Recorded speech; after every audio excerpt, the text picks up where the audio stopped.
Help support Friendo Club by going to patreon.com/Steven Larson or clicking join at youtube.com/Steven Larson. Access to bonus episodes, question threads for the Going In Raw podcast, and entry to our monthly wrestling predictions challenges. Join the Friendo Club today. Hey, Friendo, Steve here. And Larson. And welcome back to Going In Raw, the only pro wrestling podcast you need to be listening to. On today's episode, we're talking this past Friday night Smackdown episode. And we're going to talk about, is Smackdown getting boring? Because not a whole lot is happening over on the blue brand, especially contrasted with the red brand, where all sorts of shit happens. All sorts of stuff happening. So we're going to talk about that because we've seen that narrative play out in the internet wrestling community. But first, man, talk about a ball drop. Looks like Bobby Lashley is about to be gone from the WWE. What's the latest on this? So let's go back a little bit. For some reason, Triple H pulled the plug on a potential Hurt Business reunion in early 2023, if I remember correctly. But could Bobby Lashley, MVP, and Shelton Benjamin reform Hurt Business in AEW? So over the weekend, PW Nexus reported that Lashley and MVP, as well as Tamina, had been removed from WWE's internal roster. On Sunday, Fightful Select confirmed that Lashley is, in fact, no longer on WWE's internal roster and added that his contract with the company is, quote, up within the next month or so, possibly over the course of weeks. On Monday, today, Fightful also reported that MVP is, quote, not expected back in the company. On the latest Wrestling Observer Radio, Dave Meltzer added, these transcripts kind of from Wrestle Talk, quote, I know there's talk of them trying to get into AEW as one of those things where technically nobody could talk to them because I don't believe either's contract has expired, but their contracts are going to expire, and they are at this point. As things stand right now, WWE is under the impression that they are gone and that they're going to try to revamp the Hurt Business. I don't know if they'll use that name or not. Dave, I don't think they can. I guess it depends on the ownership of the name. They want to get Shelton Benjamin, who's also a free agent, revamp the group in AEW. Whether this happens or not depends on Tony Khan. But it's definitely something that is under consideration. I don't think it's a done deal or anything like that, but it's something that is alive. But as of right now, Bobby Lashley and MVP are both going to be gone from WWE when their contract expires, which is relatively soon. So, PW Insider says, quote, there has been an expectation among some that Bobby Lashley and MVP could be exiting WWE when the current deal is expired.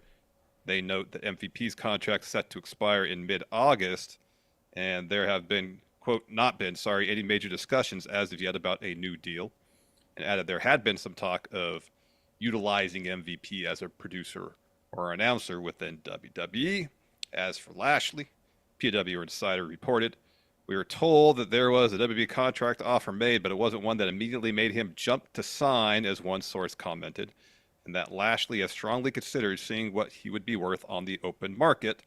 We were not able to confirm as of this writing when Lashley's current deal would expire.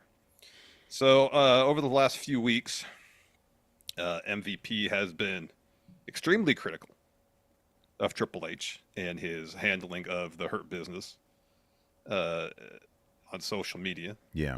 Shelton Benjamin talked about it as well in an interview.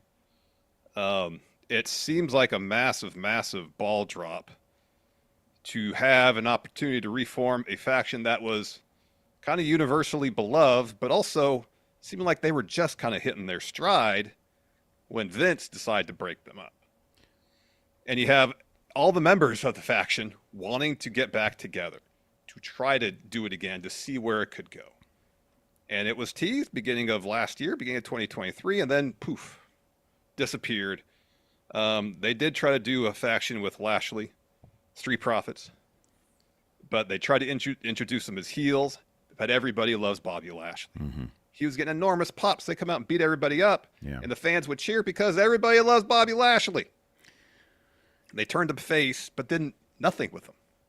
Yeah. Did nothing with him. Like half the time it was like, are they really even a faction? Are they going to break up at any moment? Yeah. Yeah. They feuded with Final Testament forever, and then Lashley got hurt. Yeah, I don't know, teasing the Hurt Business, and I understand Triple H, it's taken him time to sort of got to get his pieces together, understand what he wants to do with all these pieces. They had, I believe, didn't they Did they do like a multi-man street fight, or was it just Lashley versus Cross? It was a street fight at Mania. It was Final Testament at versus Mania 39, Lashley. right? Wasn't it? No, at 40. Oh, was it at 40? Okay, my time. Lashley wasn't on Mania 39. That's right. He walked out with the Andrade trophy. You're right. Yeah. You're right. Yeah. So it was this WrestleMania. Time, it's been going by so fast. So the thing that really sticks out, because look, I understand Bobby's number one, and I'm not even playing devil's advocate. I'm just saying, okay, what could the possible reasons why they would, let the contract expire? He's older. I get that. He's been through some injury spells here and there. He's incredibly over. He's more popular now than maybe he's ever been. He just shows up in a backstage segment. You can hear the arena crowd pop for the guy. So, and there's a story, I don't know what the deal is, what they're doing with Street Profits, but, we've been saying that Montez should, there is a perfect power struggle story there to be told with Montez and his singles career aspirations. There's a lot that they could have done with that group.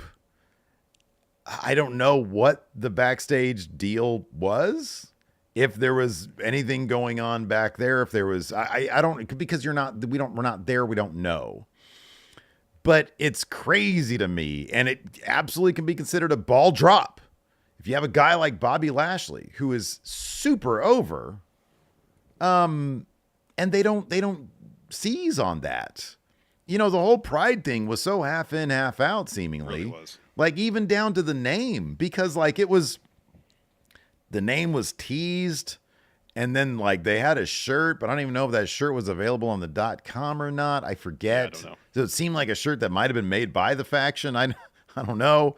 But like, you had something really good there, and there was a lot of potential for a lot of stuff. When you think of Bobby Lashley, you think, oh, who's a great guy who could be a good guy or a bad guy? And I know, like, yeah, the crowd's going to cheer for a bad guy, but if a bad guy continues to do really bad things, like if he came out and absolutely murdered Cody Rhodes, I don't know that the crowd would chant one more time. I don't know, because Cody's really loved. Maybe they don't want to take that risk. I get it. But Bobby's one of those guys that, like, you can do a million things with him at like the top of the card. He's got Absolutely. all the legitimacy. Absolutely. At the top of the card. We never got like a Hurt Business or a Pride Bloodline story. We never had Roman and Bobby really cross paths. Yeah, I don't know. Like, there's a lot of missed opportunity there. Tons. And, him and Drew both carried that title during, and when I say carried, I mean, on their shoulders, not literally, they did literally carry it, but like, they carried that main event scene during pandemic. Yep. And Bobby has just got that infectious personality. Whenever you see him in like interviews and whatnot, it's like, man, this guy just, and I think the crowd just has that appreciation for everything he's done. And so they're going to love him no matter what. Yeah, this is crazy to me. This is absolutely crazy. It is. It's great. We're existing in a wrestling business these days where talent, they're unhappy, whether it be financially, creatively, whatever the case may be with their current situation. Yeah. And they have alternatives. They can go somewhere else, make a really good chunk of money. Might be able to do more stuff along the lines of that they actually want to do. You would think a name like Bobby Lashley, a name like MVP, those are people you'd want in your company. So I'd be pretty shocked if AEW would not be interested in bringing them in, bringing in Shelton Benjamin, and reforming. Obviously, they couldn't use the name Hurt Business. I'm sure WWE trademarked that. But sometimes you think, oh, they for sure they got Rated R Superstar trademark, and they don't. Yeah, dude. There is that report out, or that WWE is more interested in the licensing name when it comes to names, not names of factions necessarily. Yeah. But these days they might be a bit looser, and you would think that maybe if there's any respect for what Bobby Lashley has meant to the WWE for 20 years now. Yeah. You would think they'd be like, hey, you want Hurt Business? We're not using it. Go ahead and take it. That's fine. But there's also, and you gotta have some faith that Tony Khan's not going to be, because his batting record is not great with a lot of different acts. And so maybe the thought would be, well, yeah, go ahead and use it. WWE's in such a great position now. Like if the Hurt Business called the Hurt Business in AEW, they don't have much to sweat. But that's a reason to tune into AEW for sure. You know, there's a couple names. There's a couple names out there that, you know, if Dijak, who, by the way, thanks to Dijak, thanks to Dirty Rich so much. Thanks to Dirty Rich for hooking up that interview. We had a terrific talk with Dijak that went up over the weekend. It's got a really good response. But that's a name that I'd love that I will tune into AEW to see. And Lashley, with MVP doing Hurt Business stuff. Heck yeah. Now the question is, who's the fourth member of the Hurt Business, given that Cedric Alexander is, of course, in NXT? Well, if you remember correctly, there was a spell on main roster where Hurt Business were trying to recruit one Trevor Mann. Trevor Ricochet Mann. So you could have Ricochet be the fourth member of, we'll say, Hurt Business, although the name will probably be different. I'm trying to think of someone who might already have like a previous connection to MVP or Lashley or Shelton. Yeah. I don't know. Did MVP have any? I'm just throwing this out the chat because I don't even know if you'd know this. If MVP had any. Leo Rush. Ryan K. Lamb says Leo Rush. Oh, Leo Rush. Leo Rush makes a ton of sense. Lashley. Yeah. What about Gringo Loco? What's the connection? He's on my TV right here. Oh, all right. I was watching Gringo Loco versus Hologram. Oh, you know, it's crazy. This is such a tangent, but I was watching the Hologram debut. And this is like the first guy that Tony Khan created for AEW. You know, he did the old Vince thing. It's like, and dude, I'll be honest with you. They need to do more of that. You bring a guy in from a different company. No. Brand new thing. So Tony Khan goes back through his notebooks from like being in high school and junior high. A wrestler with the giant H on the entrance gear. Yeah. Right. He's like, this is the characters that I created. It's kind of like you used to design shoes in your notebooks back in the day. Yeah, junior high, yeah. Right. So you bring those out to Nike, they'd be like, oh man, going in Raw, X Nike, yeah, let's do it. But like Tony Khan, it's like wrestlers. So back then he was like, there's this new thing called holograms. And he's like, oh man, what if hologram was a wrestler? And then he just does it now 30 years later. Yeah. That's kind of cool that he can do that. Yeah, absolutely. But back then, because he was like in the Attitude Era, it's like, you know, it's like holograms throwing up middle fingers and stunning women and stuff. All the horrible things they do back then. Yeah. You can't do that now, hologram. Can't do that. Put hologram in the Hurt Business. All right. I'm just throwing out names out there. Yeah, No, Leo Rush would be amazing. That's a great idea. Yeah. That's a terrific idea. Ryan K. Lamb mentions Kenny King as well. Mm-hmm. Okay, yeah. When MVP and Lashley had a faction in Impact. I think Kenny King was in that group too. All right. I think. Hobbs when he comes back. Yeah. Oh my gosh, power struggle there. Yeah. A lot of meat on that guy. A lot of meat on Bobby Lashley. So Leo makes a ton of sense though. I mean, Leo makes a ton of sense, especially if he's going to be sticking around in AEW for a while. If WWE let Lashley and MVP walk, is a massive ball drop. Yeah, it really is on the company's part, because Lashley has proven he's a moneymaker for the company. Hurt Business was a moneymaker for the company, I'd assume, because the shirts look great. Mm-hmm. Yeah. So it's you know, and I know Lashley's getting up there in years. He's in his late 40s or something like that. He's 50. He's in phenomenal shape. He brought Bill Goldberg to a good match. Yeah, that shit is not easy. That should be worth the $5 million bonus right there. It really should be. That's the annual $5 million bonus. You got a decent match out of Bill Goldberg at that point in his career. All right, starting negotiating salary is $5 million. We're only going up from there. That's what it should be. Yeah, I agree. And if WWE extended a contract offer to Bobby Lashley, and he looked at it and was like, well, I'm not really like eager to sign this. He tried to give him. That's kind of insulting to Bobby Lashley. Triple H tried to give him the Lex Luger treatment there, man. Oh, but it's like, how would you not love Bobby Lashley personally and professionally? I mean, dude, I don't know. Maybe the idea is out with the old, in with the new. Maybe it's like, okay, well, we're trying to transition, because what did I say before? There's a loaded roster in NXT of great talent. Not room for everybody.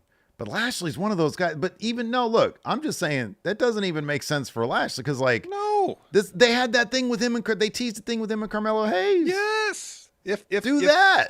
I know, that's what I'm saying. I was about to say that if here's the thing, if you don't want Bobby Lashley, which I don't get it, if you don't want Bobby Lashley to be a regular main eventer for you, again, I don't get that perspective, but if you're willing to pay him what the man deserves to be paid, and you want to use him to help mentor wrestlers you're bringing up from NXT, and that's a role that he is happy with, which we don't know if that's the case. You keep him in prominent stories, maybe occasionally in the main event spot, but you have him form a faction, perhaps. Like, maybe that's what the point of the thing with the Street Profits was.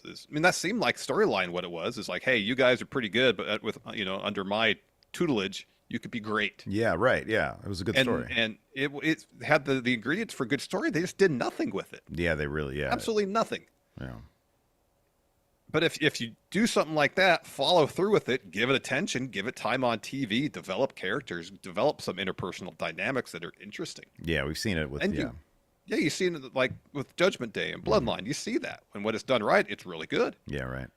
They just didn't do that. It seems like there's a tier of factions at WWE. There's Bloodline on SmackDown and Judgment Day on Raw that gets all the attention in terms of developing interesting interpersonal dynamics. And all the other factions, maybe, but maybe not. Yeah, it's real hit or miss when you're really walking away from the main event scene. I mean, that's, the thing about the premium live events is you get 5 matches, and those 5 matches are going to be the stories that they really pay attention to on weekly television. We're going to have a conversation here in a second about, about SmackDown and how kind of it's been a bit on the treading water side lately. Yeah. But it does feel like they do need to, and this is the same criticism we've levied at AEW. They need to, Raw actually does have a lot of good stuff going for it, and you could see it. You could see it like really develop over the past couple months, especially even in the tag division. Sorry, not the tag division. I was thinking of SmackDown because I thought they were definitely not the tag division. No, not the tag division. I was thinking of SmackDown with DIY because they were on Raw. Now they're on SmackDown, and even that's like not great. But they did some stuff with it. Yeah. There was some movement there. The tag division on Raw is terrible. it's not. It's like Judgment Day has it now. Before them, it was Awesome Truth. So nothing going on there. But it is a chaotic 3 hours, and it's been a lot of fun to watch because there's so much talent there. But yeah, no, losing Bobby Lashley is I don't know. But hey, you know what? If it makes AEW a more fun watch, if it adds value there's some good matches there to have. It'll be interesting to see how, if that happens, of course, if that happens, they're able to mesh, sort of Bobby Lashley, who's kind of in that edge spot, old dude, long history with the Federation, with the WWE, coming over to AEW. I thought they did a pretty decent job with Edge before he decided to jump feet first off the top of a cage. Yes. Yeah, right. And I don't know, man. Maybe use that TNT title the way TNA used to have the what was it? The King of the Mountain Championship? Is that what it was? Yeah. It was for like the old timers, kind of. Yeah. Hey, I'm down with that. Because dude, come on. Ospreay's going to get that title now. That world title is going to be wrapped up, Yeah. Just tell some good stories with Lashley and the Hurt Business, and let the rest fall where it might. But keep him hot. Have him go over that TNT title. Have him squash Jack Perry. Yeah. Spear him in half. Yeah. Yeah. And it's all good. It's all good for it now. Is. We did it. Yeah. Should write itself, man. It should write itself. It really should. Imagine it. Could you imagine a stare down between Lashley and Swerve? Oh my God. Oh my gosh. Oh my God. Be so good. I know. Goosebumps. Give me that. Goosebumps. Give me that. Heck yes. Yeah, Heck dude. yes. Anyways, before we dive into how boring Raw is, let's go ahead and pay some bills, Larson. You mean SmackDown? What did I say? Raw? Yeah. It's Monday, dude. It's Monday. It's hot outside. It's like 108 today. Yeah. This episode of Going in Raw is sponsored by BetterHelp. Steve, it's, maybe easy to start feeling perhaps a little bit envious when you're on your phone and you're scrolling through the social media and you see people posting about how they seemingly have it all, but odds are they probably don't. There's a saying, and maybe you've heard of it. I think I maybe mentioned it in the past. Comparison is the thief of joy.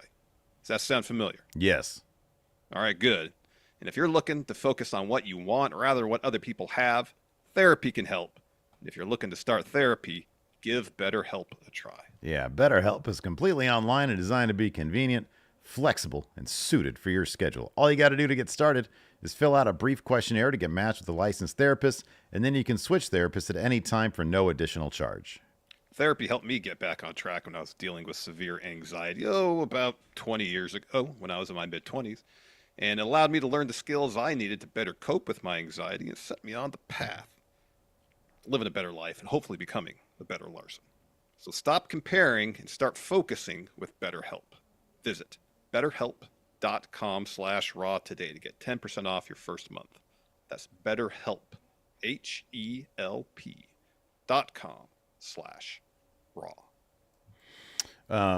The Robserver is here in our chat. Said, gutted that Hologram didn't get squashed by Ricochet on Saturday and get the Dan Matha treatment. Could you imagine that? They put all these fancy vignettes together. But no, this is Tony Khan's 1999 Magnum Opus. Magnum. Yeah, he wrote a whole fanfic novel of about Hologram. About Hologram, yeah. Yeah. All right, let's talk about how SmackDown's boring.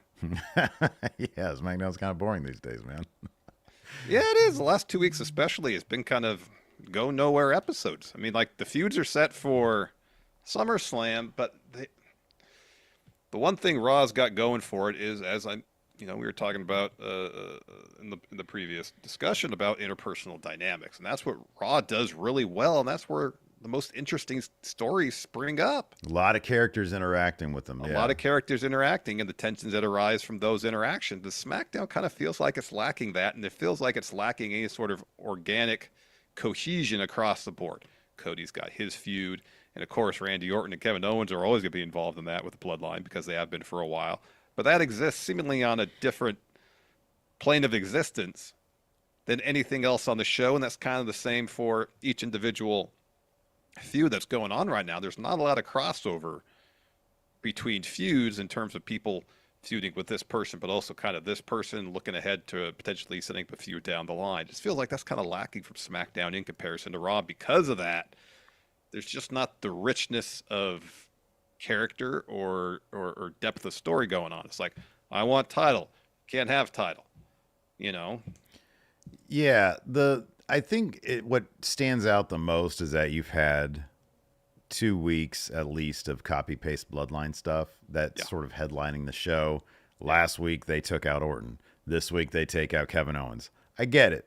Roman's going to save. Roman might screw Solo out of the title. Because I was thinking absolutely. Roman would come out after the title match. I don't think so. I think the setup right now is the bad Bloodline is getting rid of Cody's allies. So they're going to have the numbers game, and Roman's going to come back at SummerSlam and screw over Solo the way that Solo would screw over people on behalf of Roman Reigns. 1,000%. So that's what I think is going to happen. And I get they're setting it up. It's just, you could do it a little bit more creatively. You can put a couple more creative juices into how you're doing these things, because it's been copy-paste. So there's that. And then you have other stuff that's just sort of like undercooked. Like LA Knight. I love LA Knight. I think he's terrific. Yeah.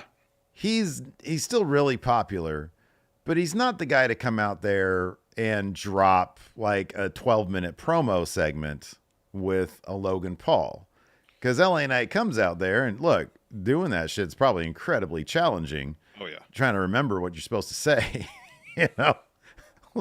But it's like written all over his face, I can't tell you the number of times he literally did the thing that you do when you're thinking of. So you come out here and you talk about the thing that you just talked about, the United States Championship, that right there. Yeah. You come out here and you talk about that. Well, here's the thing that I got to say about that. I want that title. It's like, it's not the most compelling thing. That wasn't the most compelling segment. It was really long. It was really long. It was like 7 minutes long. Yeah. And so Logan Paul eventually signed the contract. And it all came down to LA Knight saying, "Oh, you don't have the balls to fight me." Yeah, it was a whole lot of nothing. You know, it's like they did that fun segment where he showed up at his pool. Yeah. Do more of that. Apparently he peed in. Like Logan, there's a lot that you could explore sort of with Logan Paul's world. Yeah, he peed in it. Yeah. There's a lot you can explore there, and they kind of didn't. And I feel like they need to get outside the arena maybe to do some of that stuff. But they didn't go there. It's just sort of a boring contract signing thing. And then there's a whole lot of like, I don't know. So I know that Jade and Bianca are going after the tag titles, but like, where's the Unholy Union been? On the Tron. Yeah. On the Tron. Yeah, no. I know. Like, they haven't really done a whole lot with them. No. So, I mean, let me look at this episode here. I mean, at least the Bailey, Tiffany, Nia stuff they're putting Bailey on TV. They're having her do something. Yeah. She destroyed the briefcase, which motivates Tiffany coming up with a fancy one. Yeah, she'll get a new briefcase. That's which for sure. Makes me think like she might not cash in at SummerSlam. Yeah, they might take the long road there. Well, they want to do the custom Tiffany briefcase so they can put them on WWE Shop and people will buy them. Who would ever get a custom Money in the Bank briefcase? I don't know, Steve. Who would ever do that? That was a gift from Maggie, and I love it. It's my favorite thing. I think I texted her as soon as I saw it. I was like, "Oh my god, that thing's amazing." It's pretty cool. So, yeah, I mean, there was that. There was, otherwise, man, there's a lot of nothing. Yeah, it's just not the most captivating stuff. You know, you have what's going on within Judgment Day, which has been interesting for a long time.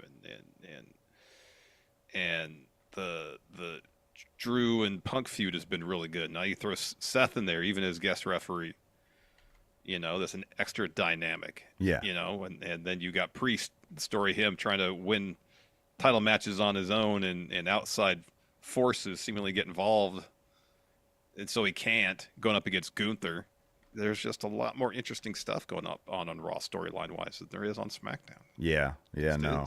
I agree. Like, if you look at how many people are featured on SmackDown, it's not that many. You know, it's like there's a lot of just sort of copy and paste of people here. Yeah. Like the Bloodline Cody stuff for the last 3 weeks has been kind of the same thing over and over. What do you think of? As you said, we get it, but be a little more creative about it, maybe. What do you think of Cody's new shirt? Is that the one he was wearing to open the show? Yeah. Not for me. Right. It's like an all-over print. It's almost all over print. It's like a huge graphic that spans like shoulder to waistline. Right. Yeah. It has kind of tap-out feel to it. It does. Affliction. Right. Yeah. Wow. Yeah. Affliction. I remember that. Yeah, that's more of what it is, like Affliction. Yeah. It feels like a gray Would you buy heather. it? Fuck no. No. Have you bought any of Cody's WB shirts? What's that? Have you bought a Cody WB shirt? Yes. Never Did I seen buy you wear that? one. Or did Maggie? I forget. I don't know. All right. I know I have got the red one. I forget if I bought it. Oh, the Georgia one, right? Yeah, I got the Georgia one. Yeah. You've worn that to basketball. Yeah. That's right. Yeah, I took the sleeves off it, made it a basketball shirt. So yeah, no, I haven't. The pullover sweatshirt is it looks pretty nice though. Yeah. It's the same thing, but because it's got like long black sleeves, it kind of works. It's too much. I still wouldn't buy it. No. Floppy points out that Larry, the dog, has 2 shirts now. Yeah, I just saw that today that Larry has a couple shirts now. That's cool. We got to make some dog shirts. We should. Make one, Gypsy, an homage shirt to Zoe, of course, and then May gets her own shirt. I can do one of the cat here, I guess. There you go. All the animals. All the animals, but just put them all in a picture. The animals going in raw. Yeah. There you go. Yeah. Anyways. You want to talk about SmackDown? I suppose we could probably get through this pretty quick. Good Lord, this is a long promo.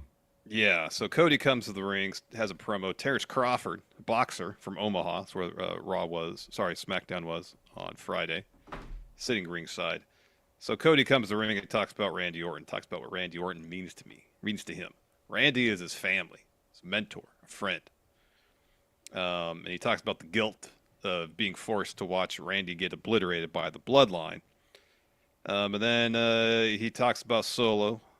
He said, I looked Solo in the eyes before WrestleMania 39. I told him, you're not ready. He paid me back in kind by costing me the very title I'm holding now. The title we'll compete for at SummerSlam. So trying to erase everything you've done by trying to erase the title of Enforcer and become Tribal Chief. How does it feel knowing I'm standing here in the ring, still champ, and that you are still not teasing up by Austin Theory, Cody Rhodes. Theory's mad that he was kind of collateral damage last week at the hands of Jacob Fatu. And so it ends up with Cody getting in the ring with a chair because Terrence Crawford hands him one. He blasts Waller with it, throws it at Theory, and Theory's looking at this chair for a good 45 seconds. I'm like, what is chair? Watching Cody's thought process when he's got to execute like the what do they call it? Disaster kick. Yeah, the disaster kick. Thanks. I forgot. I thought there was like a Cody version of it. No, that's the Cody Cutter. That's what I'm thinking of. Yes. Yeah, when he's got to hit that disaster kick. Like watching him was like, okay, so where is he? Where's the rope? How much of a spring do I need here? And then Austin Theory's like, oh wow, chair. Look at this chair. What is chair? Yeah. Like someone like RVD could do that because he'll do it quickly. Yeah, right. Exactly. You know. Yeah, it makes sense. And Cody's just not quite as quick with that disaster kick, so Theory just has to stare at chair confused for a while. Yeah. So anyways, Theory and Waller flee up the ramp. Then we're backstage, and Carmelo Hayes is getting his hair cut. I was kind of sad they didn't do the whole barbershop thing that they used to do in NXT. Those were so entertaining. Everybody had such great really chemistry. Good. I know, those are really, really good. So he's dropping a promo about his match with Andrade later on, which is probably the highlight of SmackDown. Mm-hmm. And he said it's going to be me and you, two hoopers, the world watching, and they want to see who's going to miss first. It ain't going to be me. Yeah, man, bring back the whole barbershop. I like that with a little like song, the intro song and all that. Yeah. Mm-hmm. Before we got that Carmelo Hayes versus Andrade match, Cody's backstage. He walks up to Nick Aldis, Sir Prickles. He says he wants a match with A-Town Down Under. And then Aldis like, oh, you need a partner. And Cody's like, no, I'm going to send a message to the Bloodline. I'm Cody. Beat everybody. And Aldis like, I can't send you out there for a handicapped Mitch. He says, you got till the end of the night to find a partner, or there will be no main event tonight. We'll cut the show early. Booked yourself into a corner there, Nick Aldis. You sure did. By the way, earlier I got to point this out really here, the good Mr. Dope dropped a gifted membership, a Friendo Club setup membership on one of the Friendos here. Thank you very much, Mr. Dope. Appreciate it. Thank you, Mr. Dope. Much appreciated. Dave Matuszek also has been a member now for 15 months. Asks us, would you ever see You Could Be Mine, the Guns N' Roses hit from Terminator 2, as an entrance theme for a wrestler? Oh, absolutely. That's a great song. It is a good song. The start of the song builds and builds and builds until it really kicks off. That'd be good. When the cocaine tumbles in you get nothing done. Yeah, it's a good song. Oh, man, that's good stuff. Who would you give that theme to? Hologram. Gringo Loco. Rebrand him. Sign him properly to AEW, but then do the Tony Khan thing now that he's doing where he completely changes the character, like re-debut him. All right. Make him like a huge Terminator fan. All right. You know, like he's like a convention cosplayer guy. All right. But like a future version of a Terminator. Like I know it's already from the future, but like the next evolutions. He had the T-100, the T-1000, Terminator 2, right? Yeah, right. What's the next evolution?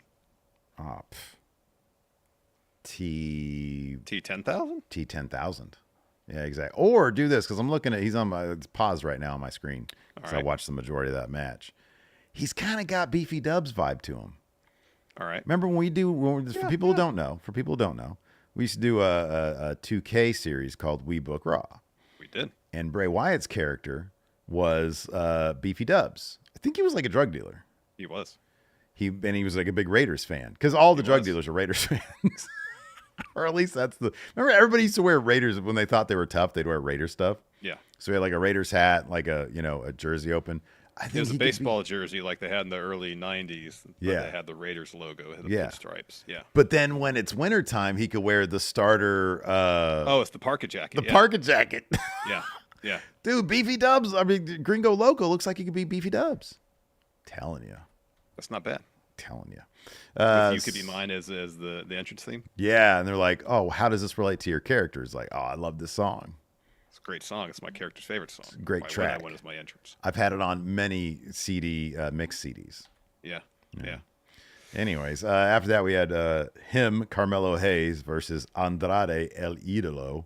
Fantastic bout. Oh, great bout. This was awesome stuff. So much fun stuff here. You know, I don't know if there's going to be like an actual story going on between these two guys, how they can ramp this feud up, but I hope they do. Yeah, I hope so too. Is Andrade still the speed champion? Yeah, they actually advertised him as speed champ during the show. Oh, okay. Yeah. He needs to wear the damn title. I don't know why they don't have the speed title on. Like, I guess maybe they can't have it defended on regular programming because it's a Twitter exclusive thing, but at least have your champion sport the belt on the show to advertise this Twitter show. Yeah, dude, I know. I don't get it. Anyways, Carmelo Hayes does not get the win here. Andrade hits his finisher to win, but the setup to the finish was real. This whole match was great. Just fast pace, really awesome athletic stuff. So the finish saw Andrade go up top, jumps right into a code breaker from Melo. Andrade kicks out, so Melo's looking for nothing but net. Andrade evades that, and there's this great transition, and just didn't get up and hit him with his finish. It was like this crazy transition to get there, and it was awesome. So Andrade gets the win. Fantastic match. Go out your way to watch it. Yeah, no, absolutely. I'm not a fan of these things. It's side-by-side interviews, the split screen ones. Yeah, it's rare they're done well. It's not like the Rollins Riddle one was iconic. There was a good Neville Austin Theory one. Sorry, Austin Aries. Oh, I was like, what? Time travel, Steve. Okay, all right. Was that when Neville was Sad Neville? Yeah. Okay, then you're right. Yeah. That one was good. Of course, maybe one of the worst segments of all time was Braun Brock, where Braun was in the ring and obviously forgot his lines. Where he's standing there, mic in his hand, sweating, and like going back to his previous line to jog his memory to do the next line. Yeah, he was mouthing some of his lines. Yeah, he was. Oh, that was great. Yeah. Oh man. So this wasn't that bad. And it wasn't bad necessarily. They're just usually boring and a little bit awkward. Yeah, there's something about having, for the most part, the participants in said interview in the same like location, just to get the back and forth, to feel the tension between the two participants in the interview, because it's just, barring a few examples, it's rarely there when you just have the split screen thing. Let me get your thoughts on this, because I saw some pushback on this idea, this philosophy on What's that? Internet. So Bailey says, I'm going to address you how I want to address, because Nia's like, call me Queen Nia. And Bailey's like, I'm going to call you what I want to call you. She says, you're the same heartless woman you were on day one. You have the same big mouth. You walk around like you own the place. You're the same Nia that in 2017 took me out of my SummerSlam match and changed the trajectory of my whole career. But you didn't hurt me because you're so big or so much stronger than me. You hurt me because you're big, clumsy, and you're reckless. Now, prior to her leaving the company, Becky Lynch and Nia Jax were in a feud where they referenced Nia, the time back in 2016, I think it was, when she punched Becky Lynch, got concussed, took her out of the Rousey match. 2019, sorry. No. 2018. 2018, okay. Yeah, Survivor Series. Yeah, 2018, yeah. Yeah. But the way they approached it then was Nia would say, I pulled my punch. Imagine what I could do if I went full force. That's how strong I am. This is in reference to the knock on Nia Jax. Well, I think Becky made reference to that too in response to Nia saying, I pulled my punch. There was some reference in that Becky. There was a reference to being reckless? About the idea that Nia, the perception among some on the internet that Nia is a little careless in the ring and has hurt people. Yeah. So fair game. But I feel like the meat of that, like then when they went into the ring for the match, it was like, oh, you better avoid the right hand. You know? Yeah.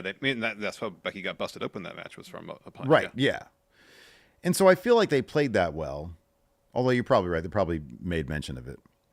What do you think of the idea that in the universe of the storyline, they bring up the perceived reckless nature of her performance? See, I don't mind it because Nia, since she's come back, has done good work. Yeah. And I think if the whole Bailey's thesis is you haven't changed. you're as reckless and careless as you were the first day you stepped in this company. Nia goes out there, even if she loses, and shows Bayley, no, I'm not. I've evolved as a professional wrestler in the ring. I'm not reckless. I'm not careless. I'm not clumsy in there anymore. If it's part of a story they're trying to tell, it doesn't bother me by any stretch of the imagination. If it's just the thing that they throw out there to get people talking, but it doesn't play in the story, then I'm like, why are you even including it then? If it's not part of the story you're trying to tell, then you're just trying to get people talking on the internet. And it doesn't do much to enhance the story. I'm not a fan of it because, well, I mean, it does boil down to this for me. Where is it? Golly, I just saw it here.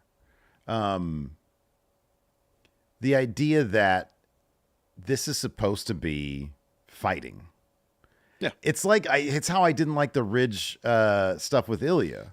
Yeah. Like, if Ilya gets, if Ridge messes him up, like, he should, that's what he's supposed to do. It's a wrestling match. Like, it's a fight. Like, if Ilya can't continue, guess what? We got a new champion. Mm-hmm. And so when Bayley says, you didn't hurt me because you're stronger and bigger than me, you hurt me because you're reckless, what does that mean exactly? Like, if you take two people that are like in MMA, like real fighting, and one guy gets knocked out by the other guy, and the guy that gets knocked out for the rematch says, you didn't knock me out because you're bigger, stronger than me. You knocked me out because you're reckless. What? It'd be kind of along the lines of someone in that case being knocked out and saying, you didn't beat me because you're a better fighter. You beat me because you got lucky. I was unlucky. Yeah. But like, that's not what it is. Yeah. That's not what it is. It's like your performance is reckless. Therefore, I got taken out of the match. Yeah. Yeah. I understand the point of view that people have that with that, and I just don't think it lands very well. I think that it's clunky. It is clunky. I think Nia has improved quite a bit. I honestly, I think mainly it's because they just stopped having her do stuff that's sort of outside of her wheelhouse. Like, she does what she does well. She does very well. So why deviate from that? Yeah, I don't know. Because since she's been back, she's had some of the best matches of her career. Absolutely. And I don't think you need to go there. I don't think that adds anything. Maybe this is why they would include it. It's pure speculation that if Nia's going to lose, she needs some sort of W coming out of this match. Yeah. And if her win coming out of this, while not being champion, is, hey, look, I'm not the careless, reckless wrestler that some out there perceive me to be. Maybe that's it. Mm-hmm. I don't know. I mean, maybe she can. The response would be, you're making excuses for your own, weaknesses, and you can only blame yourself in 2017 for having been taken out of that match. Mm-hmm. And when I do beat you at SummerSlam, it is going to be because I am bigger and stronger than you, just like I was back then. Like, you can come back to that.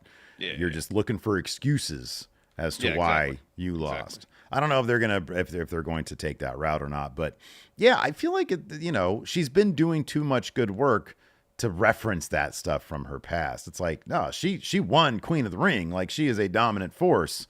That really should be what they lean into. Well, maybe that's kind of the point, is now she's a dominant force, not just because I think it could be, maybe if Bayley had phrased it differently, instead of saying, oh, you didn't beat me because you're stronger. Mm-hmm, yeah. If she'd said, you didn't beat me because you're better. You beat me because you're just stronger. Yeah. Oh, yeah. No, that would have been a million times better. Absolutely. And you could be strong, but you can also be careless. Mm-hmm. You can be reckless and clumsy in the ring. You beat me with brute strength, not with skill. Yeah, and I'm going to take advantage of that. Yeah. Yeah, if that was the tack taken, that probably would have hit a little better than saying, yeah, you're stronger than me, but you're clumsy, without saying it, without Bayley laying forth in her thesis, I'm still better than you. Mm-hmm. Yeah. Yeah. Addressing, in my opinion, addressing a weakness in performance doesn't really have a place in pro wrestling, where they're creating a world where it's not a performance. Well, it's a fight. I think you can tell a story about a weakness in performance, but it can't be related to the fake nature of it, the choreographed nature of it. Yes. Yeah, that's what I'm saying. Yeah, you could look. You can have a good performance on the basketball court. I get that. Yeah, performance can be used. When I say performance, I mean the acting. You know, not totally. Yeah. I feel maybe it was a bit muddled in terms of the execution, but if the idea was Bayley's like, yeah, you're stronger, but you're not better. You're stronger, but you're also clumsy. Then I'd be down with that. Yeah. Yeah, that maybe would have hit home a little bit better. Yeah. So, anyways, she brings that up, and then Bayley says, "I've got some bad news for you. I want you to look at me right now, and if you're telling me that you've changed so much since 2017, then believe me, I have too. And I'm walking into SummerSlam with this title, walking out with the title. You can't do nothing to stop me." And then Nia just sort of gets unnerved a bit, impatient, says, "Is this done yet?" Takes off her mic, and she walks off. That's not the end of their interaction, though, because later on we've got a Tiffany Stratton Michin match, but first we have got Jade and Bianca walking backstage. Chelsea and Piper step up to them in front of Aldis's office. They argue about who's going to talk to him first. Bianca and Jade want to talk about getting their tag title rematch. Chelsea calls them complaining losers. Jade says whatever. She starts to go to Aldis's office. Bianca says Chelsea's getting on my nerves. Challenges to a match. Piper's like, "That's great," and Chelsea's like, "Wait, what? No, I don't want to do that." But we had that match. And for good reason, Chelsea Green didn't want that match because she took the loss here. About 2 minutes or something like that. Yeah, it was a roll-up situation. She had rolled up Bianca with a handful of tights, but Bianca was able to get that reversed into a roll-up of her own for the win. Afterwards, Piper gets in the ring. Jade gets in, stands next to Bianca. Alba and Isla show up on the Tron, say, "We've got all the power," but we're going to give Bianca and Jade a glimpse at the tag titles next week. We'll see about a rematch. Yeah. Then we have a shot at LA Knight. Yeah, walking backstage in advance of the contract signing with him and Logan Paul. Of course, LA Knight. Yeah. Nick Aldis. Yeah, already signed the contract. Logan Paul? No. This was exceptionally long. We're not doing. No. It was a bunch of tepid crap talk.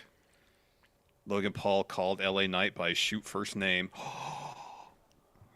Yeah, they're not. It was, Logan Paul busts out the same thing. He says, "Well, all you have is what happens in the ring. I got podcasts and multi-billion-dollar businesses, changing landscape, sports media, so on and so forth."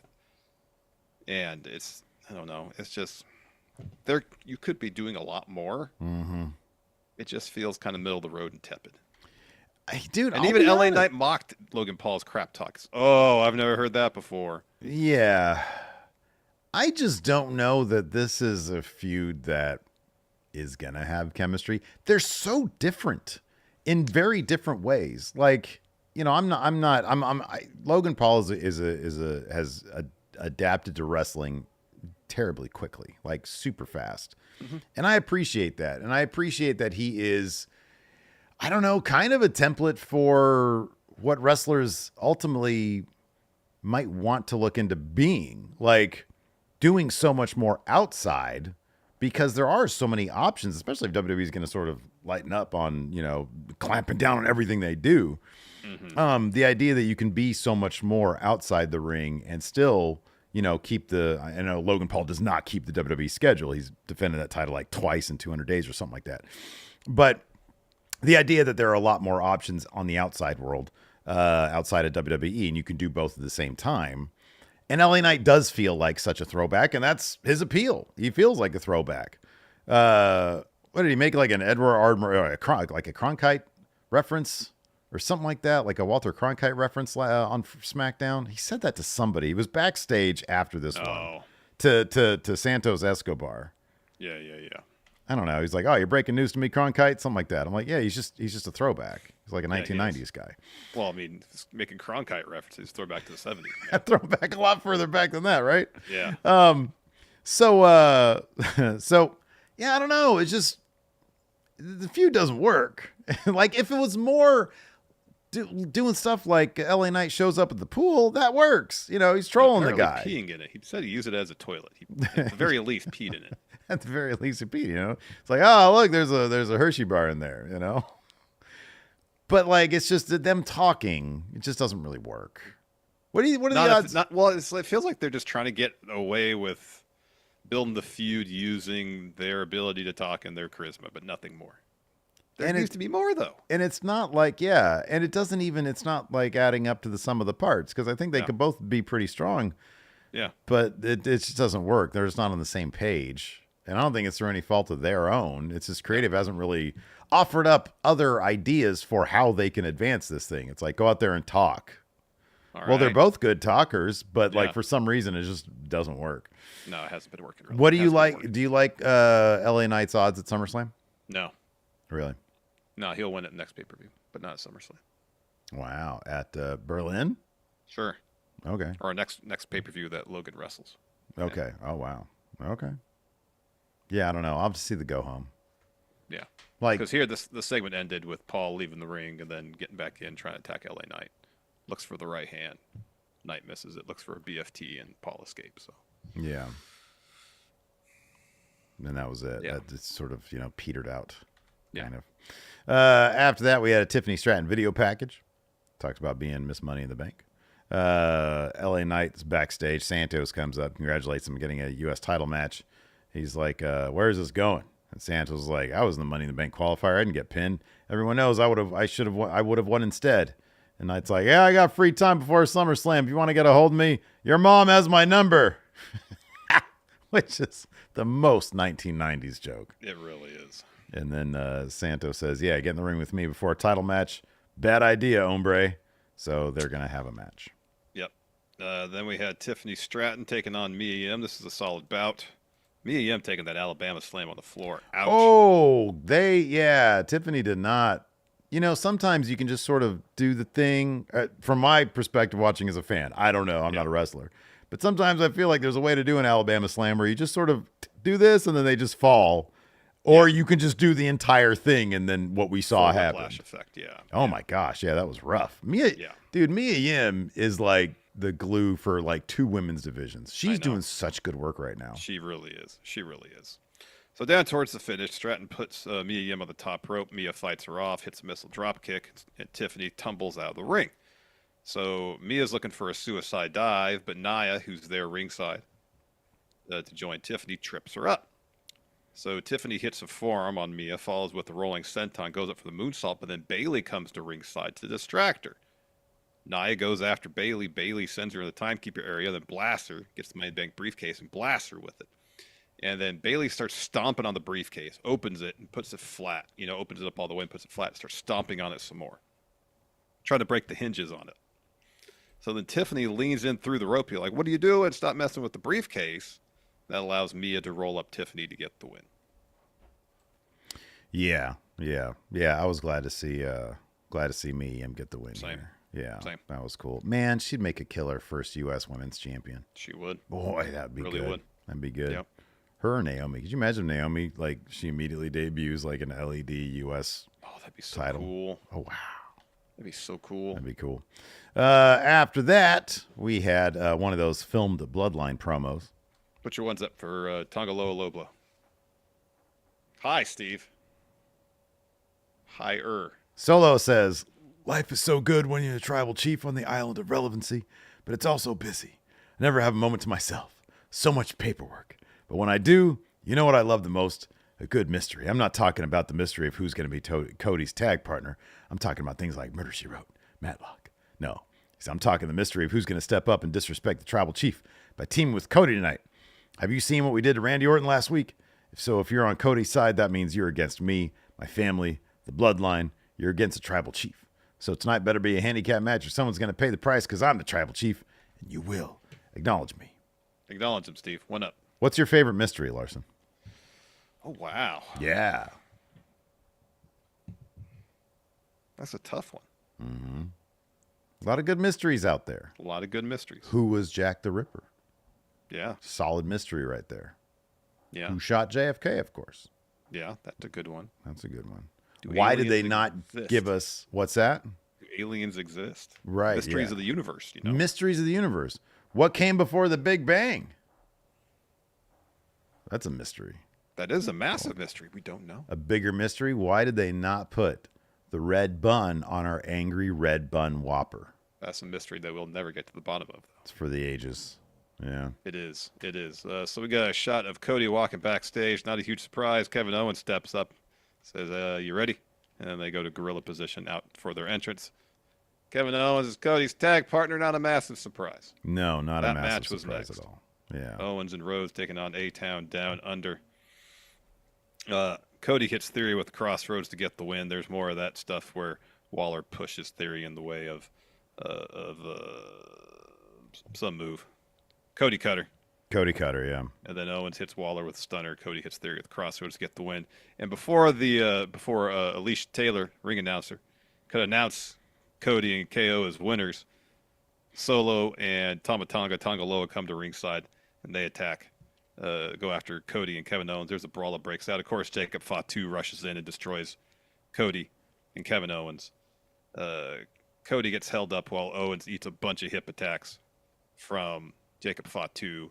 Cody gets powerbombed through the table, and then Tama Tonga wraps a chair around Kevin Owens' neck and rams into the ring post. And Jacob again puts the Ulafala on Solo to close the show. Yeah. They all hold up their ones. Put your one up, Steve. High. For what? For what? Jacob Fatu low blow. Put it up. Jacob Fatu low blow. Sorry. Tonga Loa low blow. Jacob Fatu low blow would be really good, though. So put it up high for that. It'll be good. I'll put it right Come on. Get up there. Above your shoulder. Nah. They're weak sauce, dude. Acknowledge. Hey, you know what? Throw your ones up for Solo bagging some fries. I ain't going to do that. That's disrespectful. Throw your ones up for SummerSlam back alley party with the Bloodline. Also at McDonald's. No? I saw a really clever one where they remade that poster into a Barbie-esque poster. Oh, and they did the Barbie logo for Bloodline. It was good. Oh, wow. Yeah. People are very clever on the internet, Larson. They can be. They can be. Mm-hmm.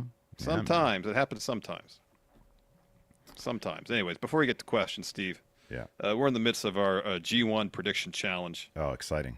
First two of, 100 shows happened over the weekend. Yeah, a lot of shows. Man. There's a lot of shows, a lot of matches. So even if you're participating, you're behind, guess what? Plenty of time to make up ground. The only way to take part in these predictions challenges is get the Friendo Club set up. 2 ways you can do that. Go member here on the YouTube, youtube.com/Steven Larson. 2 on the Patreon, patreon.com/Steven Larson. Just $5 a month. You get in on these predictions challenges. You get in on the questions threads. You get in on the bonus content. We got the last Friendo cast of the year that's going to go up at some point. Yes, I got to get that up very soon. And then we got new stuff after that we'll do for the remainder of the year. And then we'll figure out how everything's going to fall in place next year as far as the bonus content. But you will be getting that. Also, if you're watching here on the YouTube, if you could, please smash that like button. Hit that like button, man. Good for the algorithm. If you're new here or just haven't subscribed for whatever reason, hit that subscribe button, that notify bell, so you're aware of when we release new content. Patrick Cheeseman wants to know if there's a link to the leaderboard. I am going to put that link up on our Patreon and up on our community tab for members. So that will be, I think you can get, it's in the, I think, didn't Cody put it in the Twitch as well? Yeah, Cody did pin it on the Twitch chat earlier. Before we get going with our questions, do we have any subs there on the Twitch that we can read out? Because we got the Twitch crowd there. I feel like we got to start paying a little bit more attention to that Twitch crowd. We should. We got a couple. We got a raid here from Cultaholic during the show. Thank you. Thank you, guys. Thank you so much. And JOD86 with the sub says, "Hey guys, I know it's early days, but I've really enjoyed Dynamite these last few weeks. Do you think they've turned a corner? Can it maintain this momentum? Love the show as always." They're focusing seemingly more on advancing stories on Dynamite, which is what we've been hoping for them to do for a while now. So it's a step in the right direction. It's consistency. It's gaining momentum and continuing it. And whether they'll do that or not remains to be seen. I guess we'll find out this Wednesday. We got Blood and Guts on this Wednesday on Dynamite. So it'll probably be a more wrestling-focused show because that Blood and Gut match takes forever. Yeah. Yeah, I think they can maintain that momentum. It's just a matter of will they. Yeah. But yeah, I think they've been on a good roll lately, and you gotta string together a bunch of good weeks, and you'll be in good shape. Evie gifted a couple subs here too. Thank you. Oh, thank you, Evie. Also want to point out our latest batch of new patrons on at patreon.com/Steven Larson. Larson mentioned earlier that's how you get the Friendo Club set up. Jeff. Yeah, I'll do this as a Stone Cold Steve Austin. Very well. I'll be Phil McDonald for a moment here. All right, everybody, here's the new patrons. Jeff, Austin Pettigrew, Stove, Doomsta, Big C, Valence Eiselman, Joe Gall, Sean Jones, Brandont, and Ram Your Mommy. Wow. Ram Your Mommy. My goodness. That sounds vulgar. It does. Yeah, it does. Anyways, thank you for the new patrons. We appreciate it. Maybe tomorrow I'll yes. dig out wherever I can find the new YouTube channel members too. Yeah, all right, you want to answer some questions? Yeah, let's answer some questions. All right, CatDad7 here asks, would you rather throw up? Guns up? Ones? Or the U? Oh, you all day long. Throw up that U. You know why? Because we've got our own Friendo U merch coming very shortly. It's all been like arranged and stuff on the thing. We got mugs, hoodies, shirts. Man, it's all awesome. in on Friendo U. Friendo U. Yeah, dude. So yeah, throwing up the U. That's my jam. That's I will say this. I do like doing the ones or the guns up. Sometimes, like, hey, maybe you're somewhere and you got something in one of your hands and you can't do the U. Good point. Yeah. Good for one, yeah. I don't mind throwing up the one, but I'm just not going to throw Put it up. Acknowledge your tribal chief, then, Steve. Who tribal chief? The tribal chief. Who? The Roman. Put him up. What does it matter? No, it does. Oh, it matters. It matters big time. Who is your tribal chief, Steve? Well, let's be completely honest. In any household, it's the wife. Put your ones up. But I'm going to put my one up for Lacey. I'll put my L up for Lacey. Oh, wow. Well, her name starts with an L. Oh, goodness. Gregory Fiella here says, since Lashley is most likely gone from WWE, are the Street Profits going to continue being a team where they split up when they're back on TV? I don't know. No say. I don't know. I hope they got something in line for them because they're great. Whether it's a split, whether it's getting them involved in interesting stories in the tag division, if they decide to do interesting stories in the tag division, they got to do something with Street Profits because they're great. You know, it's so apropos because as we already announced this past Friday on Count Out, this coming Friday, our Count Out is going to be Triple H's biggest blunders. So be sure to check that out. Yes. Timor asked, do you miss reviewing Collision? Well, now that Gringo Loco and Hologram are on there, if they do that match every week, then I'm gonna bring back my Collision reviews. Start covering it again, I guess. No, dude, it's so like I watched. Did you watch any of Collision this weekend? Probably not. No, I didn't have time. I was gone most of the weekend. So they're in that new venue. Yeah, I saw pictures of that. It looked cool. It looks good. It looks kind of, I don't know. It's got kind of a AAA vibe to it, to be honest with you. It's also like there's a lot of negative space there. Like it's not very big. It's not very populated. It kicked off here. I got it because I got it loaded up here. It kicked off with here's your quick Steve Collision recap. I watched an hour and 20 minutes of it. That's almost all the show. Yeah. Like 60% of it. Darby versus Taurus. What's his name now? Mortis? Beast Mortis. Beast Mortis. Darby versus Beast Mortis. Darby won. You know how this match goes down. It's just Mortis throwing him around. Throwing Darby all over the place, and he hits a coffin drop to get the win. Yeah. So Darby cuts a promo afterwards, and it's kind of made me laugh because it was very much like a house show promo.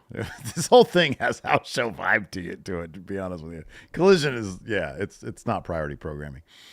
He drops a promo about being fighting the elite, being on Team AEW, and he said something like, those young bucks, I think you're so great.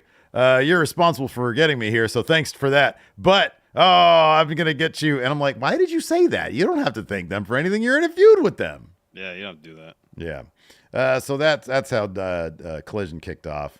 Then there was like a backstage promo with Billy Gunn and the Acclaimed where he was getting them hyped up to bring the violence to Blood and Guts. But the audio was so fucked up that you could barely hear what anybody was saying. Sky Blue and Hikaru Shida was next. Sky Blue, unfortunately, went down with a leg injury during this match. I saw that. That's a bummer. So it didn't go all the way. We had, Premier Athletes Tony Nese versus Phoenix here, it looks like. I don't remember what the outcome. I think Phoenix probably won this one. Yeah. Yeah, he did. Good. And then we had jacked Cash Wheeler coming out. And, and Dax. Yeah, he's super huge. He's big. He's big. Yeah, he's big. So they declared that they're going to go after the tag titles. I saw that. And they're going to win them at Wembley. Medias. You think they're going to do Young Bucks versus FTR at Wembley again? They did that last year. You think they're going to do that again? Well, when are the Acclaim going to get their title shots? I don't know, but Dax literally said, we're going to begin our journey to the tag titles next week, and we're going to end it at Wembley all in.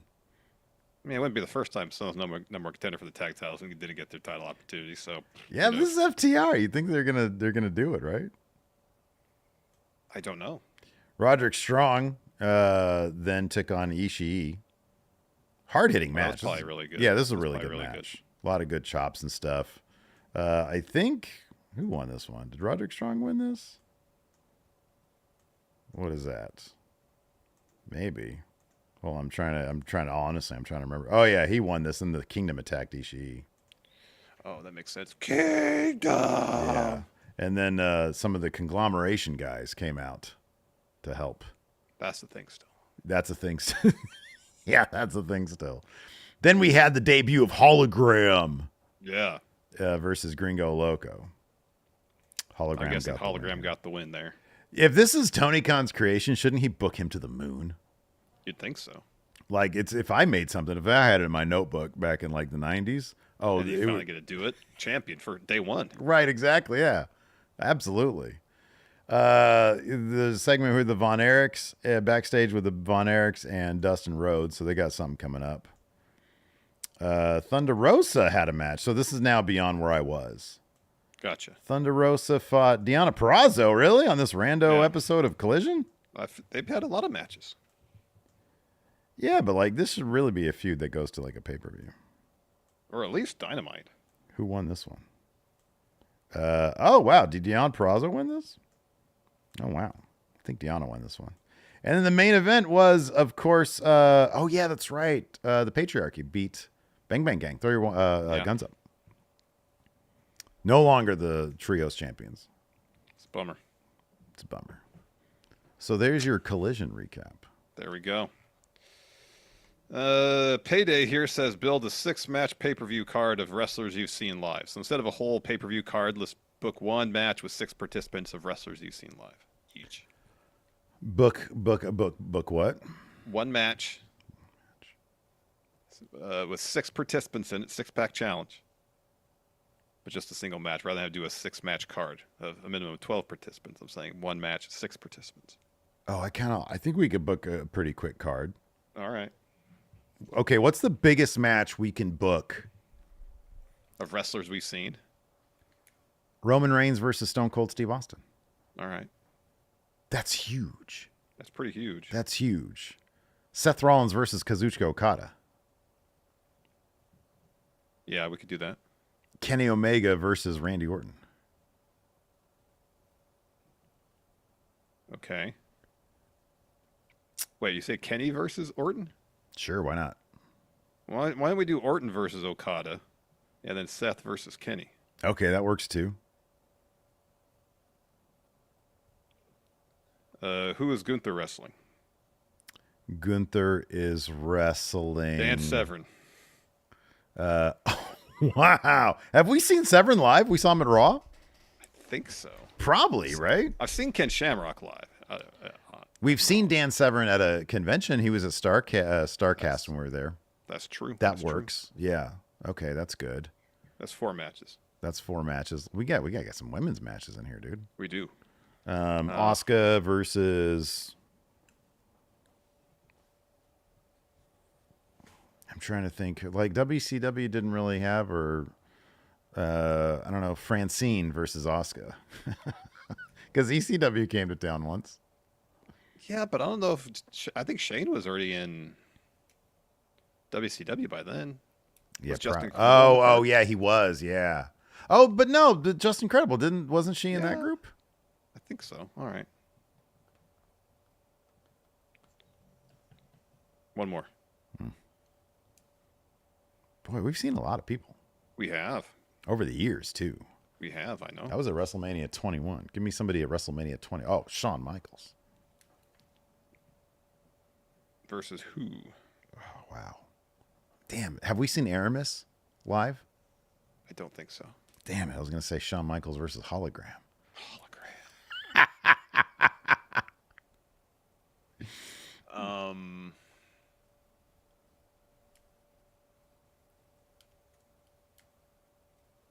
Let me think.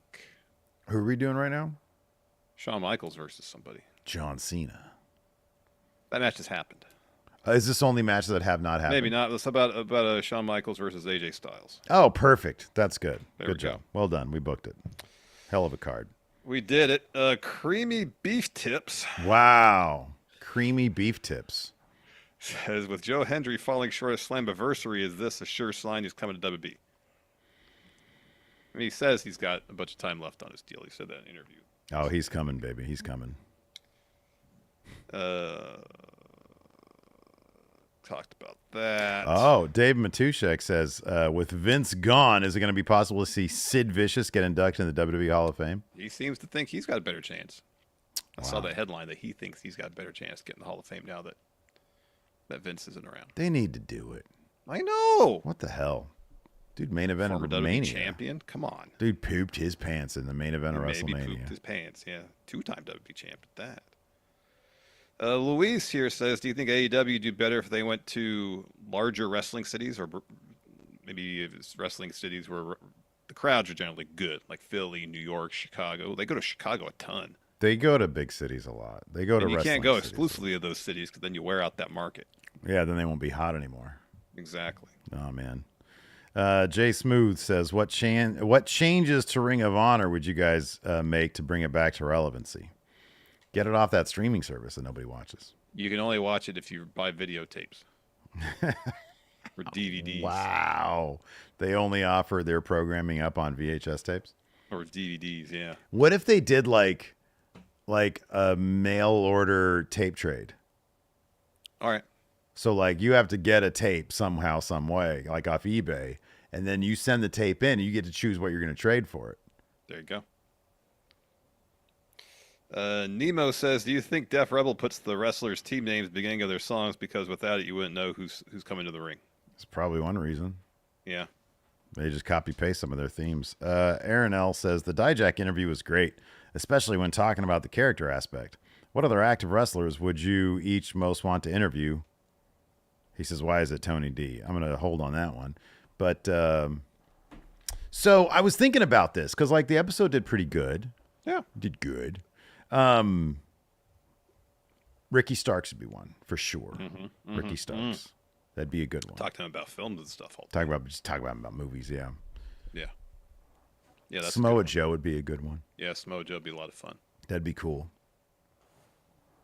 I mean, most any wrestler would be fun.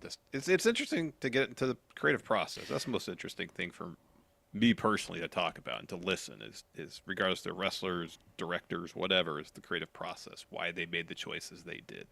I was trying to think of wrestlers sort of akin to Dijak who have like lore with us. Baron Corbin. I was the Baron Corbin sort of top of the list, but I don't know. I feel like that, like with Dijak, it was so interesting because it was great to see his enthusiasm for the fact that for the longest time he didn't have a character, and then through a bizarre meeting with Vince McMahon, where Vince just sort of offhandedly, because this part was not in the interview, the genesis of the Dijak character, like the very first meeting, because I had seen it in a different interview and I was trying to stay away from like having him double up on talking about shit.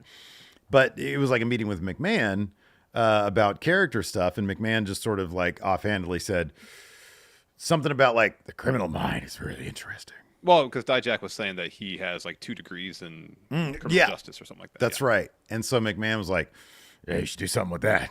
Criminal mind is very interesting. He was like, okay, cool. And so he went and he came up with the Dijak character. And I thought that was pretty interesting. And his enthusiasm for the fact that worked for him. He was getting over thanks to the character work. I thought was really interesting. But yeah, I was trying to think of other people who've got like, let's see, here's some names. Von Wagner. Like with Baron, I feel like it could be. I definitely think it'd be an interesting interview, but there's also stuff that I don't know that I'd want to touch on it. Like so much of his stuff is like, why is it Vince didn't run with this with you? And why is it Vince didn't do this with you? And with Baron, he's been honestly, in my opinion, one of the worst utilized, most talented guys they've ever had. Absolutely. And I don't know how comfortable I would be broaching a lot of that stuff, you know, especially since he's still active. It could be one of those things where it's approached indirectly. You know, lately you've done this. Can you talk about the process of how you landed upon this, you know? Yeah. And it could lead to a conversation about, well, I was doing this before, wasn't working for these reasons. I made this change, you know? Yeah. Yeah. I don't know if we're competent enough interviewers to go about that. Only one way to find out. You can. The Larson Baron Corbin files. How about that? There we go. You go ahead and do that one. Blind Cinephile Super Chat says, what decisions go into shows going into towns? He says, I went to the AEW show in El Paso last year, and it was a blast, but they haven't come back or said anything about coming back since. Crowd was hot and crowd was fun. Yeah, I don't know what their touring philosophy is. I don't know. I have no idea.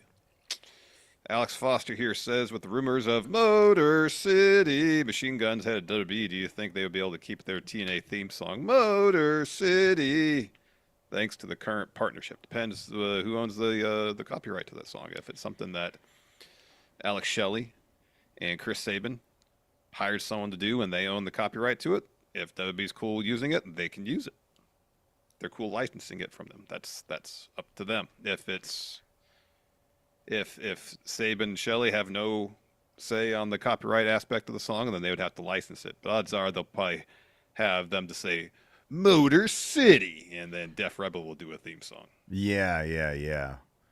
The interesting thing, well, they refer to Gallows refers to Carl Anderson as Machine Gun. Yeah. So, because I was thinking, like, are they going to be able to use the name Motor City Machine Guns? Oh, I guess because of the Machine Guns aspect of it? Yeah. Yeah. Be interesting to see. Yeah. Or are they just going to be called Motor City? Team Motor City. The Motor City Buddies. Let's see here. 12th Child says, have you guys ever watched the Ace of Steel shorts? Yes, they're amazing. Oh, yeah. Those little machinimated things. Yeah, those are good. John Talks a Bit says, I love the men's and women's main titles look the same, but I almost wish that either the men's or women's titles switch shows. What titles, if any, would you switch brands or shows? So you'd have the World Heavyweight Championship, which looks a lot like the World Women's Championship, Women's World Championship, go to SmackDown. You have the WWE title go to Raw. I know they're not branded based on the show. It'd be strange, though, to have the titles that don't look alike on the same show. I feel like we'd probably get over it within a couple of weeks. Probably. It wouldn't be that huge of a deal. It would be, I agree. It would be a little on the strange side, but if they wanted to do that, I don't think it'd be that big of a deal. No. AJ, to avoid doing the title trades if champs get drafted at different brands. Yeah. Just avoid that. AJ Otani says, Steve, who would you put with Cody to form a new legacy? So I would need to, and then you got your own here in a second, but first I'm going to do legacy. So with Randy, Cody they were both second generation guys or multiple I think second generation. So with Cody, I'd have to get 2 second generation stars. Be Lexus King. Okay, that's good. And Brooks Jensen. Who's Brooks' dad? Oh, yeah. You're right. Yeah. Bull Buchanan. That's right. Hey, that's a good one. Okay, now Larson, you do this. All right, sure. Larson, who would you put with Cody to form a new evolution? So let's assume Cody's in the Triple H role. Who's in the older guy role? Be Triple H. He'd have to wrestle. Oh, that's right. Dave Bautista. Wow. Skinny Dave? He's skinny now. I know. It wouldn't happen. He's done wrestling, but it'd be great if he could take the older role. John Cena. Well, he's going to retire soon, Steve. Yeah, but he'd have the Cody evolution for that last year. Cody would be like, I don't want that. This guy's going to be trying to break the record using me, so I'm going to keep him under my wing. All right, and that fine. story plays out. John Felix Anthony Cena is in the Flair role. Cody's in the Flair Triple role. H role. Two young guys. Got to be a Carmelo Hayes in there. I was going to say Trick. Okay. Trick Williams. Trick and Carmelo. They could be that'd be Batista and Orton, and it's like, Good. you guys know we don't like each other anymore, right? And Cody's like, just sit under my learning tree. Yeah. Yeah. Yeah. That's all the questions I got. Stuff we didn't cover during the show. Fear and Loathing says, Larson, how would you have reacted during the Dijak interview if Triple H called in? Oh, that'd have been a little rough. That'd been a lot rough. That would have been Try to horrible. wrap it up immediately. You would have needed to have a really long talk with me about like keeping you in the loop on that kind of stuff. It's one thing when it's just you and I. Yes. But if I were to have gone rogue to that degree, like that'd have been crazy. That would have been. Would you have texted me, been like, stop doing this? It's hurting my Yes. soul right now. Yes. We're not keeping this in, Steve. No, all that. And I would have wrapped up the interview as quickly as possible to save additional embarrassment. Yeah. Oh, that'd been horrible. I'd never do that. That's crazy. Heather says, no, Steve, Randy's third generation, his granddad. Yeah, I didn't say Randy was second. Right. I said his proteges were. Because Cody's only second, right? Dusty's dad was. Dusty's dad was a plumber. Yeah, Dusty was son of a plumber. He was the son of a plumber. So, yeah, I'm aware. Anyways, that's going to do it for... Charlie Dempsey. There you go. That's a second. That's a second gen. Yeah. Anyways, that's going to do it for the show today. Thanks, everybody, for tuning in. Appreciate it. Till next time, we'll see you guys around.